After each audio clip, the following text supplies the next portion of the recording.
Ito ang pinakakamanghamanghang magic cube sa kalawakan, huwag mong maliitin ito dahil napakalakas nito. Ang mga susunod na maliit na grupo ay mag-aaway para dito. Ano nga ba ang pinagmula ng maliit na magic cube na ito na nagiging sanhi ng pagkahumaling ng lahat? Ang totoo, ang SHIELD ay nakuha ang Cosmic Cube at patuloy na pinag-aaralan ng walang katapusang enerhiya nito. Gusto nilang gamitin ito para makagawa ng makapangyarihang sandata upang labanan ang mga dayuhan. Ngunit hindi lang SHIELD ang may interes sa cube. Si Loki ay nakipagsabwatan kay Thanos para agawin ito. Kapag nabuksan ni Loki ang cube at nasakop ng kanyang hukbo ang mundo, ibibigay niya ang kontrol kay Loki. Isang araw, habang sinusuri ng direktor at ni Hawkeye ang cube, sinabi ni Hawkeye na ito ay koneksyon ng dalawang mundo at parehong panig ay maaaring buksan ito. Biglang gumalaw ang enerhiya ng cube at naglabas ng sinag na nagbukas ng portal. Si Loki ay biglang lumitaw. Para sa mga ahente ng SHIELD, ang kapangyarihan ng scepter ay hindi mapigilan. Sa ilalim ng pag-atake ng scepter, mabilis na natalo ang mga ahente, agad na kinontrol ni Loki sina Hawkeye at Dr. Eric. Sa pagbaligtad ng sitwasyon, si Nick, gusto ng direktor na dalhin ang cube ngunit naalala niyang binaril siya ni Hawkeye.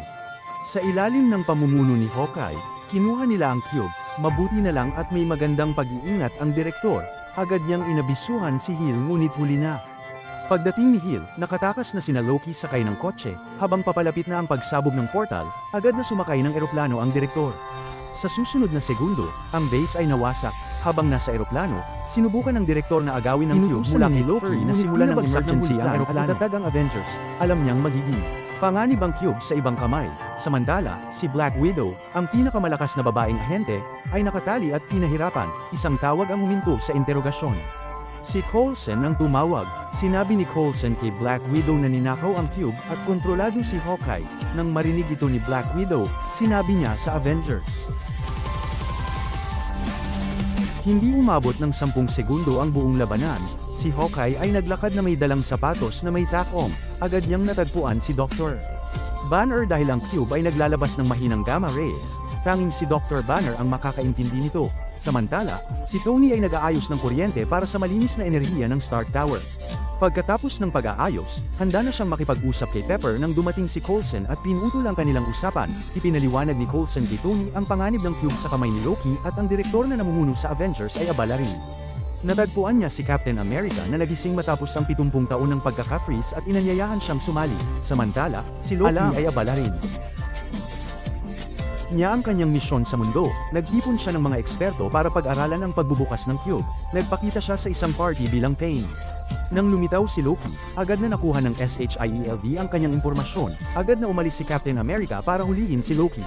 Pinapante ni Loki ang lahat ng tao sa plaza at pinasamba sa kanya. Ngunit, isang matandang lalaki ang unang tumayo at lumaban. Nang makita ni Loki na papatayin niya ito bilang babala, dumating si Captain America at iniligtas ang matanda. Naglaban sina Captain America at Loki. Nang makita ni Captain America na nauubos na ang